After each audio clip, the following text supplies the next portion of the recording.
I have to say I remain a little sceptical about the possibilities of surfing in Tallinn. There's a little bit of wave activity out there this morning, and this is the spot to come to if you do feel like surfing or paddleboarding. Some useful contact information. Join us for the next surf on SUP boards. Surfs up, perhaps. Maybe that's what SUP stands for.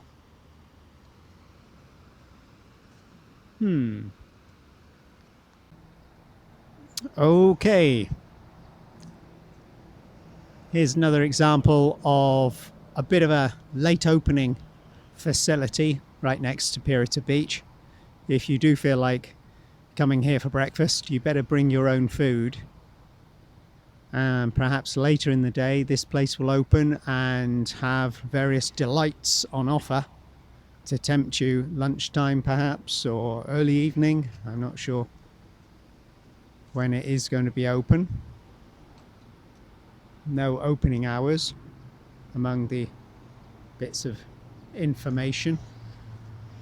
Vegan food, barbecue food, the usual selection of soft drinks, chicken burgers, cheeseburgers, doner kebabs, vegan doner kebabs, the usual stuff, mac and cheese, potato chips, as in potato fries or just chips. And it's alongside a large seating area, so it must get popular at some time of the day, I imagine. A little mini workout area beyond the swings down there if you want to do some exercise beyond the walking, and a bit of a mini adventure playground for children and maybe for the young at heart. But for us, it's onward. The unexpected aim is to see something I hadn't planned to, rather closer up. I've only seen this monument from a distance, and I don't know, it just didn't draw me in. There was nothing viewable to draw me in. Big needle there.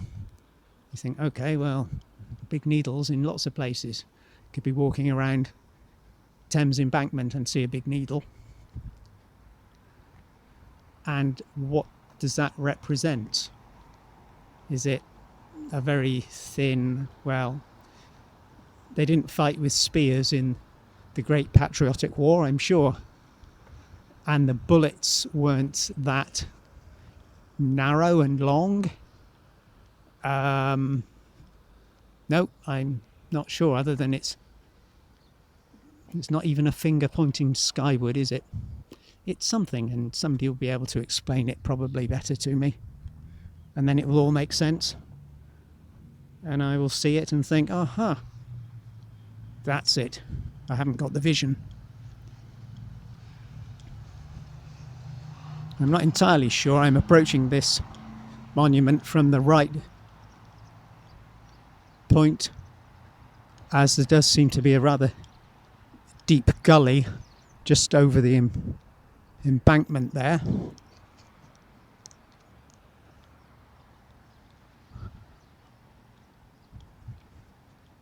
But who knows? All part of the adventure, not particularly adventurous, like coming through that gap in the fence. But it's kind of nice thinking, so long as I'm not a complete idiot, there's no real danger here, and I'm just being a little bit spontaneous and seeing what is possible. Oh, might get a bit of vertigo if I get too close. Whew.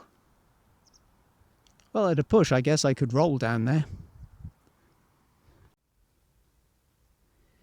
On the other hand, if you do find a little pretty easy sloping grassy path to take, You can come down to this level,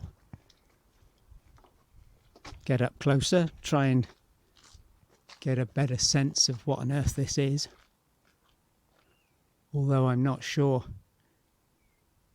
the proximity or angle really helps in explaining what those things are supposed to be.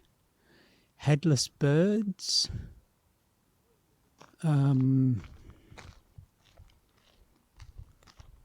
giant headless birds, maybe. Wave markers for those who fell here on the presumably just the Russian Soviet side, while Germany and Russia was playing tug of war with the Estonian land, as it has through hundreds of years of history. Odd that there should be crosses, given the atheism of the period. But perhaps the crosses were erected after the fall of the Soviet Union, out of respect for the dead who may have held Christian beliefs. Some of them anyway. Does seem to be quite a movement going on at the moment in Estonia. In recent years, local councils have been discovering that where there are certain monuments to victims of the Second World War, there are in fact, although the monument is claiming the dead are buried there, there are no bodies underneath the monuments. And so, and allegations of it was propaganda, those memorials, in some cases at least, are being relocated because they don't actually represent a spot where people, civilians or soldiers, have died. And then, of course, it adds to the many mysteries of what went on, what happened exactly all those years ago. What happened to the people named on the monument? If they're not buried where the monument says they are buried, where can their family go and pay their respects? The bodies are missing. Given the absence of an actual path to take me down to the Pirita tea,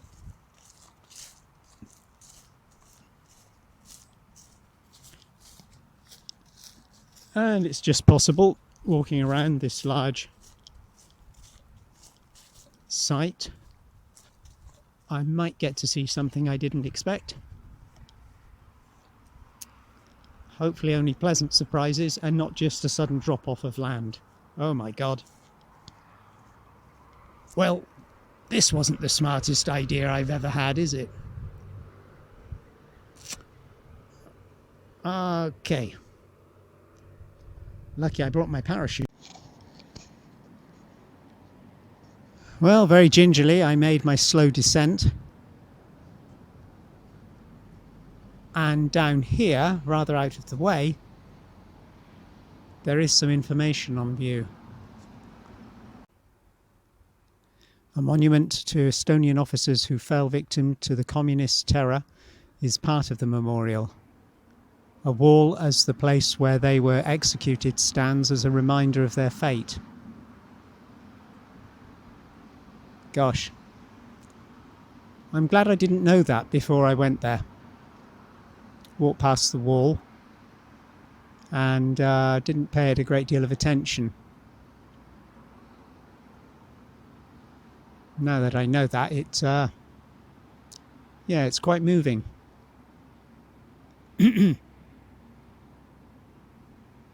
More than just a memorial to the communist Russian soldiers. A memorial to Estonia's victims of communism exists of two parts, the journey and the home garden. God, how terribly sad. And how terribly naive I am.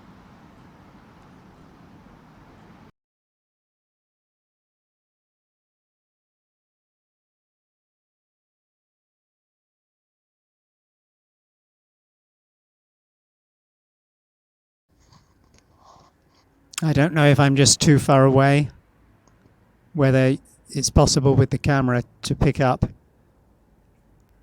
the image, the skyline of the old town, Toompea.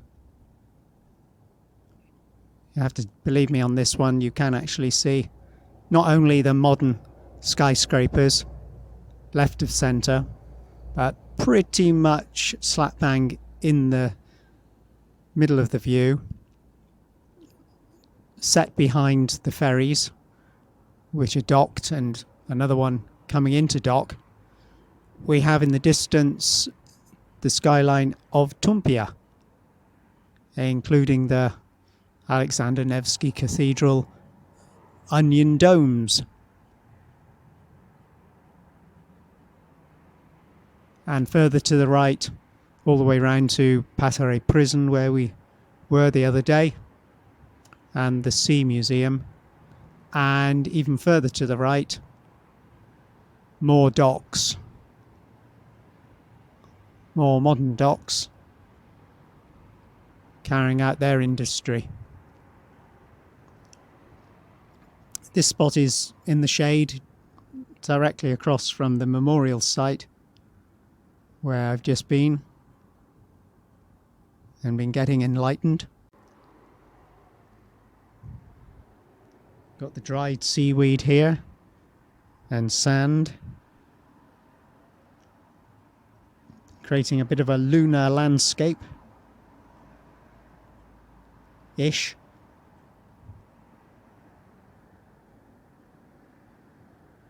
And I think if I was coming to Pirita Beach, if the waters were warm enough and clean enough, I would probably pick this little spot, because I would only come here for swimming on a really hot day. And if it was really hot, I'd want somewhere to have for good shade. So I think I'd be basing myself here on the rocks with my towel and walking through the sand. It does look relatively clean compared to the earlier part of the beach, and the smell is certainly an improvement, even though there's plenty of seaweed around. You might be a bit worried about the safety of your belongings, but don't bring anything with you that you can't afford to lose. That's what I say. So if you're coming specifically to enjoy the beach, I'd say leave your phone, your money and everything else at home. Just come with some packed sandwiches, bottle of water. What more do you need? Everything else is waiting for you out there. Anywho, enough of my imagination. Time to walk along here and see if there are any more surprises waiting.